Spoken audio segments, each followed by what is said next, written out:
Parenting ഞാൻ ഭയങ്കര കുറെ സംസാരിക്കുന്നില്ല, പല പ്രാവശ്യം സംസാരിച്ചിട്ടുള്ള കാര്യമാണ് ഇത്.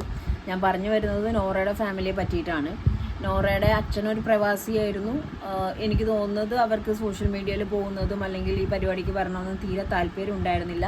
നോറയുടെ അമ്മ പറയുന്നുണ്ട്, എൻ്റെ മോള് കാരണം ഫ്ലൈറ്റ് കയറേണ്ട വന്നു, അങ്ങനെ സോഷ്യൽ മീഡിയയിൽ പോവുകയും കാര്യങ്ങളൊക്കെ ചെയ്തപ്പോൾ ഡോക്ടറെ കാണുകയും ഡോക്ടർ അതിനെപ്പറ്റി സമാധാനത്തിൻ്റെ രീതിയിൽ സംസാരിക്കുകയും ആൻഡ് ആ ഡോക്ടർ ചോദിക്കുന്നുണ്ടായിരുന്നു ലൈക്ക് നല്ല കാര്യങ്ങളല്ലേ ചെയ്യണത്, ആ കുട്ടി ത്രൂ ആയിരിക്കും വളരാൻ പോകുന്നതെന്നൊക്കെ ഉള്ളത്. അപ്പോൾ ഈ തൊട്ടേനും പിടിച്ചതിനൊക്കെ കുട്ടികളെ കൊണ്ട് സൈക്കാട്രിസ്റ്റിനെ കാണിക്കേണ്ട ആവശ്യമില്ല, സൈക്കോളജിസ്റ്റിനെ കാണിക്കേണ്ട ആവശ്യമില്ല. നമ്മൾ അവരായിട്ട് നല്ല ഫ്രണ്ടായിട്ട് നിൽക്കുകയാണെന്നുണ്ടെങ്കിൽ അവിടെ ആ ഒരു വിഷയത്തിൻ്റെ ആവശ്യം വരുന്നില്ല. ഓപ്പണായിട്ട് സംസാരിക്കാൻ പറ്റാത്ത ഒരവസ്ഥയും നമ്മുടേതായ ആഗ്രഹങ്ങൾ അവരുടെ ആഗ്രഹങ്ങൾ കേൾക്കാതെ അവരുടെ തലയിൽ അടിച്ചേൽപ്പിക്കുകയും ചെയ്യുമ്പോൾ ഉണ്ടാവുന്ന ഒരു ബേഴ്സ് അവസ്ഥയാണ് ഈ ഒരു ഡോക്ടറിൻ്റെ അടുത്തേക്ക് പോകേണ്ട അവസ്ഥയിലേക്ക് പോകുന്നത്. കാരണം ഇപ്പോൾ ഉദാഹരണത്തിന് ഇപ്പോൾ നോറയുടെ അച്ഛൻ IAS പോകാനാണ് താല്പര്യം, നോറയ്ക്ക് സോഷ്യൽ മീഡിയ ആണ് താല്പര്യം. അപ്പോൾ ഇതിൽ രണ്ടു പേർക്കും ഇവരുടെ ആഗ്രഹങ്ങളെ പറ്റിയിട്ട് വാദോരാതെ പറയാനുണ്ടാവും. അപ്പോൾ എൻ്റെ മോള് സോഷ്യൽ മീഡിയയിലോട്ടാണ് പോകുന്നത്, IAS ആവുന്നില്ല, ഡോക്ടറെ എന്ത് ചെയ്യണം? നമുക്ക് മെൻ്റൽ ബ്രേക്ക് വരുമ്പോൾ, പ്രശ്നങ്ങൾ വരുമ്പോൾ സൈക്കോളജിസ്റ്റിനെ കൗൺസിലിംഗ് ഒന്നും വിഷയമൊന്നുമല്ല. പക്ഷേ സോഷ്യൽ മീഡിയയിൽ പോസ്റ്റ് ഇടുന്നു, സോഷ്യൽ മീഡിയയിൽ പിക്ക് ഇടുന്നു, അപ്പോൾ അതിന് ഡോക്ടറുടെ അടുത്തേക്ക് കൊണ്ടുപോയി ഉപദേശിച്ച് മാറ്റാന്ന് പറഞ്ഞാൽ ഒന്ന് ആലോചിച്ച് നോക്കിയേ. നമ്മൾ 10 മാസം ചുമന്ന് പ്രസവിച്ച് നമ്മുടെ കൊച്ചിനെ പറഞ്ഞ് മനസ്സിലാക്കി നമ്മുടെ ട്രാക്കിൽ നമുക്ക് കൊണ്ടുവരാൻ പറ്റുന്നില്ല എങ്കിൽ നമ്മൾ അത് ഡോക്ടറിൻ്റെ അടുത്തേക്ക് കൊണ്ടുപോകുമ്പോൾ ആ ഡോക്ടറും ആ കുട്ടിയായിട്ടുള്ളൊരു കണക്ഷൻ എന്താ നിങ്ങൾ ചിന്തിച്ചിട്ടുണ്ടോ?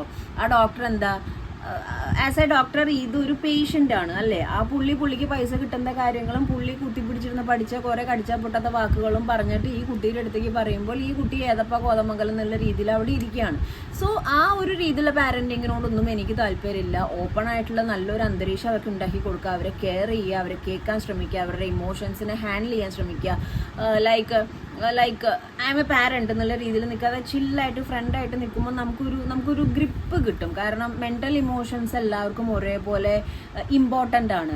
അപ്പോൾ കുട്ടികളിൽ വരുന്ന ഇമോഷൻസ് എന്ന് പറഞ്ഞാൽ ഇപ്പോൾ പണ്ടത്തെ പോലെ ഒന്നുമല്ല. അവർക്ക് ഫോണുണ്ട്, പല രീതിയിൽ പല കാര്യങ്ങളും പല ആൾക്കാരും ചെയ്യണ കാണുമ്പോൾ ദേ വിൽ മേ ബി അത് കോപ്പി ചെയ്യാൻ ശ്രമിക്കും. പക്ഷെ നമ്മൾ അടുത്തിരുന്നിട്ട് അങ്ങനെയല്ല ഇങ്ങനെയല്ല എല്ലാത്തിനെയും സ്റ്റാർട്ടിങ് അല്ലെങ്കിൽ എല്ലാത്തിനും നമ്മളൊരു സ്പേസ് ക്രിയേറ്റ് ചെയ്ത് കൊടുക്കുകയാണെങ്കിൽ കുഴപ്പമില്ല. ആൻഡ് ഇപ്പോൾ നോറയുടെ അച്ഛൻ പറയുന്നുണ്ട് IAS ചെയ്തെടുക്കാതെ വീട്ടിൽ കയറില്ല. എടോ, പറ്റാത്ത കാര്യം നമ്മളെങ്ങനെ ചെയ്യുക? ഇഷ്ടമില്ലാത്ത കാര്യം നമ്മളെങ്ങനെ ചെയ്യുക? കാരണം ലൈഫിൽ സക്സസ് ആവണം. അതിപ്പോൾ അച്ഛനും അമ്മയും പറയുന്ന കാര്യം ചെയ്തിട്ടാണെങ്കിലും നമ്മൾ ചെയ്യുന്ന കാര്യത്തിലാണെങ്കിലും സക്സസ് ആവണം. ഇപ്പോൾ ആ കുട്ടിക്ക് IAS എടുക്കാൻ താല്പര്യമില്ല, ആ കുട്ടിയുടെ അച്ഛനും അമ്മയ്ക്കും വേണ്ടിയിട്ട് ചെയ്യുമ്പോൾ IAS എന്നൊക്കെ പറഞ്ഞാൽ ചെറിയ കാര്യങ്ങളല്ല. അപ്പോൾ and at the same time വേറൊരു കാര്യം, അത് പാരൻറ്റിങ് സൈഡ് കേട്ടോ. ആൾക്കും വാശിയുണ്ട്, ഇയാൾക്കും വാശിയുണ്ട്. അപ്പം വാശി ഇൻ ദ സെൻസ് ലൈക്ക് ആൾ അകത്തോട്ട് വന്നു, രണ്ടുപേരും നോറയ്ക്ക് വേണ്ടിയിട്ട് അകത്തോട്ട് വന്നു. ആൻഡ് പുള്ളി പറയുന്ന ഇന്നലെ എനിക്ക് ഭയങ്കര ഹൃദയസ്പർശമായിട്ട് തോന്നിയ കാര്യമുണ്ട്. ലൈക്ക് എല്ലാം അപ്പം വാങ്ങിച്ചു കൊടുക്കുന്ന കാര്യം. ലൈക്ക് അങ്ങനെ വാങ്ങിച്ചു കൊടുക്കാറില്ല, കുറച്ച് ലേറ്റായിട്ടേ വാങ്ങിച്ചു കൊടുക്കാറുള്ളൂ.